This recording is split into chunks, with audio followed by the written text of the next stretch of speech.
السلام عليكم. بسم الله الحمد لله والصلاة والسلام على رسول الله وعلى آله وصحبه ومن اهتدى بهداه أما بعد. അക്ഷരങ്ങളുടെ ഉത്ഭവസ്ഥാനങ്ങൾ മഖാരിജുൽ ഹുറൂഫ്, ഇത് മുമ്പ് വിശദീകരിച്ചു നാം പഠിച്ചു കഴിഞ്ഞതാണെങ്കിൽ തന്നെയും പല പഠിതാക്കൾക്കും വീണ്ടും അത് വിശദമായി അറിയേണ്ടത് ആവശ്യമായി വന്നതുകൊണ്ട് നമ്മൾ ആവർത്തിക്കുകയാണ്. മഖ്റജ് എന്നാൽ ഉത്ഭവസ്ഥാനം, അതിൻ്റെ ബഹുവചനം മഖാരിജ്. ഹർഫ് എന്നാൽ ഓരോ അക്ഷരവുമാണ് ഉദ്ദേശിക്കുന്നത്. മഖാരിജുൽ ഹുറൂഫ് അക്ഷരങ്ങളുടെ ഉത്ഭവസ്ഥാനങ്ങൾ എന്നർത്ഥം. മഖ്റജ് മുഹഖഖ്, മുഖദ്ദർ എന്നിങ്ങനെ രണ്ടാണെന്ന് നാം സൂചിപ്പിച്ചു. മുഹഖഖ് എന്നാൽ കൃത്യമായ ഒരു സ്ഥാനത്തിൽ നിന്നും ഉത്ഭവിക്കുന്നു. ആ നിർണിതമായ സ്ഥാനം, ഓരോ അക്ഷരവും ഉച്ചരിക്കപ്പെടുന്നതായ നിർണിതമായ സ്ഥാനത്തിനാണ് മഖ്റജ് മുഹഖഖ് എന്ന് പറയുന്നത്. 28 അക്ഷരങ്ങളുടെയും മഖ്റജ് മുഹഖഖ് തന്നെയാണ്. എന്നാൽ ദീർഘാക്ഷരങ്ങളായ അലിഫ്, വാവ്, യാ ഇവ മൂന്നും ഉത്ഭവിക്കുന്നത് ജൗഫ് എന്ന വിശാലമായ ഒരു മഖ്റജിൽ നിന്നാണ്.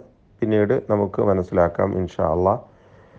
അത് മുഖദ്ദറായ മഖ്റജായി പണ്ഡിതന്മാർ വിശദീകരിക്കുന്നു. കൃത്യമായ ഒരു ബിന്ദുവിൽ അല്ലെങ്കിൽ ഒരു ഉച്ചാരണ സ്ഥാനത്തിൽ ഒതുങ്ങി നിൽക്കാതെ തൊണ്ട മുതൽ വായ വരെ വിശാലമായി കിടക്കുന്ന ഒരു സ്ഥാനമാണ് ദീർഘാക്ഷരങ്ങളായ അലിഫിനും വാവിനും യാഇനും ഉള്ളത് എന്നതുകൊണ്ട് അതിൻ്റെ മഖ്റജ് മുഖദ്ദർ എന്ന് പറയപ്പെടുന്നു. ഇങ്ങനെ മുഹഖഖ് എന്നും മുഖദ്ദർ എന്നും രണ്ടായി മഖ്റജുകളെ നമുക്ക് മനസ്സിലാക്കാം. മൊത്തത്തിൽ അൽ മഖാരിജുർ റഈസിയ്യ എന്ന പേരിൽ അറിയപ്പെടുന്ന പ്രധാനമായ മുഖ്യമായ 5 മഖ്റജുകളാണുള്ളത്. ഇത് നാം നിർബന്ധമായും ഓർത്തു വെക്കേണ്ടതാണ്. 1 അൽ ജൗഫ്, 2 അൽ ഹൽഖ്, 3 ലിസാൻ, 4 ഷഫതാനി, 5 ഖൈശൂം. അൽ ജൗഫ് എന്ന് പറഞ്ഞാൽ വിശാലമായ ദീർഘാക്ഷരങ്ങളുടെ മഖ്റജായ അന്തർഭാഗം എന്നാണ് ജൗഫിൻ്റെ ഭാഷാർത്ഥമെങ്കിലും ഉദ്ദേശിക്കപ്പെടുന്നത് ദീർഘാക്ഷരങ്ങളുടെ മഖ്റജായ തൊണ്ട മുതൽ വായ വരെ വിശാലമായി കിടക്കുന്ന ഒരു മഖ്റജാകുന്നു. മുഖദ്ദറായ മഖ്റജാണെന്ന് നാം സൂചിപ്പിക്കുകയുണ്ടായി. രണ്ടാമത്തേത് ഹൽഖ്, തൊണ്ടയാണ്.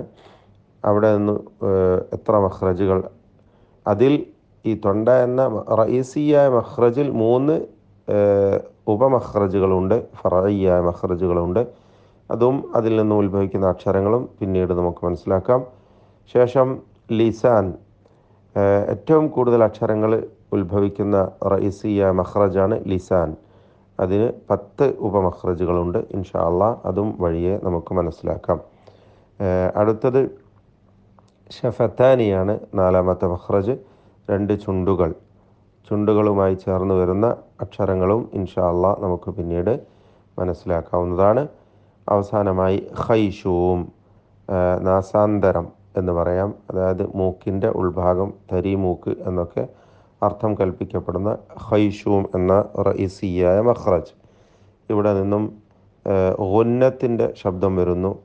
നൂനിലും മീമിലും അടിസ്ഥാനമായി നിലനിൽക്കുന്ന ഒരു സ്വരവിശേഷണമാണ്, ഒരു സിഫത്താണ്, അല്ലെങ്കിൽ ആ അക്ഷരങ്ങൾക്കുള്ളതായ ഒരു ശബ്ദ വിശേഷണമാകുന്നു ഗുന്ന. ഇൻഷാ അള്ളാഹ് അതും നമുക്ക് വിശദമായി പിന്നീട് മനസ്സിലാക്കാം. ആ ഗുന്നത്തിൻ്റെ മഖ്റജായ ഖൈശൂം. ഇങ്ങനെ 5 മഖ്റജുകളാണ് റഈസിയായ പ്രമുഖമായ മഖ്റജുകൾ. ഇതിൽ നിന്നും ഉത്ഭവിക്കുന്ന ഉപമഖ്റജുകളെക്കുറിച്ച് പിന്നീട് വിശദമായി നമുക്ക് പഠിക്കാം.